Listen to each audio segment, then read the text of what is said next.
going out of that house or that city, shake the dust off your feet. Matthew 10. 12-14. It could even be that an entire city or village rejects their message. What does that mean for such a place? Jesus reveals that severe adverse judgment will result. He explains, "Truly I say to you, it will be more endurable for the land of Sodom and Gomorrah on Judgment Day than for that city." Matthew 10.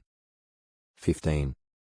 Jesus again tours Galilee. He sends the apostles out to preach. When does Jesus begin another preaching tour of Galilee, and what does he note about the people?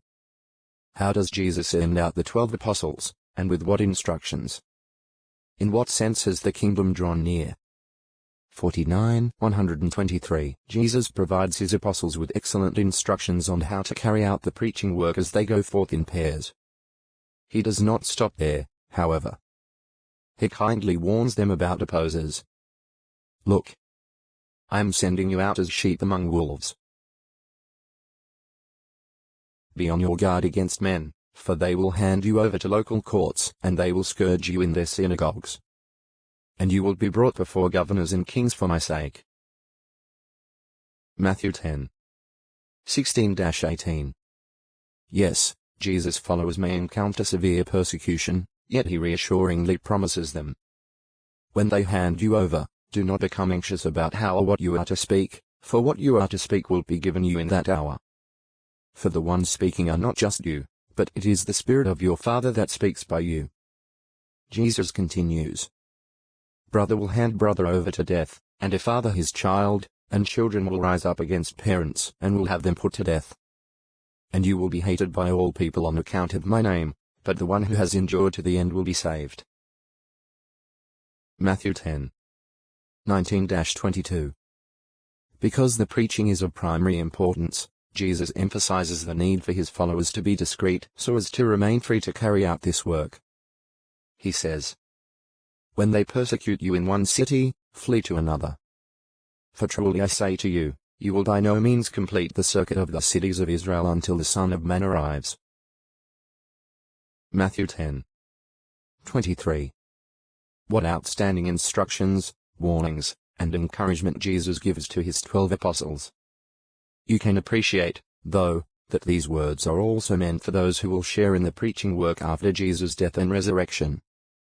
This is shown by his saying that his disciples will be hated by all people, not just by those to whom the apostles are being sent to preach. Furthermore, we do not read of the apostles being brought before governors and kings during this short preaching campaign in Galilee, nor of their being delivered up to death by family members. Clearly, Jesus has the future in mind in saying these things to the apostles. Consider his statement that his disciples will not complete their circuit of preaching until the Son of Man arrives. Jesus is indicating that his disciples will not complete the preaching about God's kingdom before the glorified King Jesus Christ arrives as God's judge. While carrying out the preaching work, they prepare to preach despite persecution. Matthew 10. 16. 11. 1 Mark 6. 12, 13 Luke 9. 6, 124. Apostles should not be surprised to face opposition, for Jesus says, "The disciple is not above his teacher, nor a slave above his master." Jesus' point is clear. He faces ill treatment and persecution for preaching God's kingdom, and so will they. Yet Jesus urges, "Do not become fearful of those who kill the body but cannot kill the soul. Rather, fear him who can destroy both soul and body in Gehenna." Matthew 10. 24, 28. In this, Jesus set the example. He fearlessly endured death rather than compromise his loyalty to the one with all power, Jehovah. It is Almighty God who can destroy a person's soul, his future prospects for life, or who can resurrect him to enjoy everlasting life. How reassuring this must be to the apostles. Jesus illustrates God's loving care for his followers in this way. 2 sparrows sell for a coin of small value, do they not? Yet not one of them will fall to the ground without your Father's knowledge. So have no fear. You are worth more than many sparrows.